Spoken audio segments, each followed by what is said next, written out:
বঙ্গবাজার অগ্নিকাণ্ডে ছাই হয়ে যাওয়া ব্যবসা প্রতিষ্ঠানের মালিক রিপন ব্যাপারী সোশ্যাল ইসলামী ব্যাংকে জমানো অর্থে পাড়ি দিতে চান বিদেশে, কিন্তু টাকা তুলতে এসে জানালেন চেক হাতে ব্যাংকে এসে বারবার ঘুরে যেতে হচ্ছে তাকে।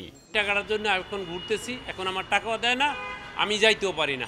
ব্যাংকে গেলেই শোনা যায় নিজের রাখা টাকা তুলতে এসে বিপাকে পড়া হাজারো গ্রাহকের ভোগান্তির কথা। টাকার প্রয়োজন, টাকা দিতে বলছে দালালে, টাকা না দিলে ফ্লাইট দিবে না। আমাদের দরকার, কিন্তু আমরা টাকা ওইভাবে পাচ্ছি না। এমন অবস্থার কারণ হিসেবে এসআইবিএল এর ব্যবস্থাপনা পরিচালক বলছেন, গ্রাহকের আস্থার সংকট বর্তমানে নতুন করে ব্যাংককে ফেলেছে অর্থ সংকটে।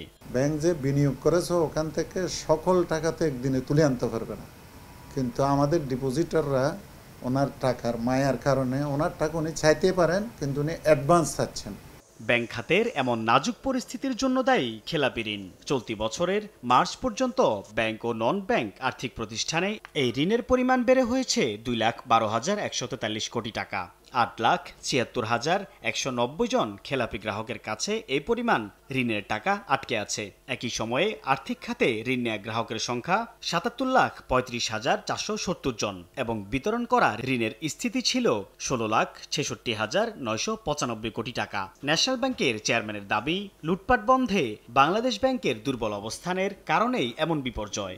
সংকুচিত মুদ্রানীতি ফলো করে মানি সাপ্লাই বাড়াবো না, ওই এক রাস্তা যদি বসে থাকে IMF এর ফর্মুলা নিয়ে দেশকে আরো বিপদে ফেলাইব। তো একবার এই বাংলাদেশ ব্যাংকের সহায়তায় এই বাণিজ্যিক ব্যাংকে লুটপাট হয়েছে। এখন কেন্দ্রীয় ব্যাংক একই লোক আবার বাণিজ্যিক ব্যাংকগুলোকে গলা চিপে ধরতেছে। বাংলাদেশ ব্যাংকের তথ্যই বলছে সাধারণ গ্রাহকের আমানতের টাকা কিভাবে লুটপাট হয়েছে।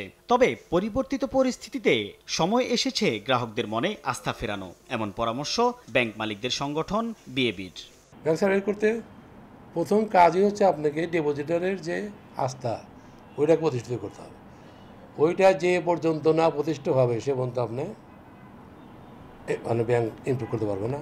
অর্থনীতিবিদরা বলছেন, ঋণ খেলাপি ধরতে কঠোর না হলে ভেস্তে যাবে সব উদ্যোগী। নন পারফর্মিং লোন সেটাকে কিভাবে কমানো যায় এবং ফিরিয়ে আনা যায় সেটি খুবই গুরুত্বপূর্ণ।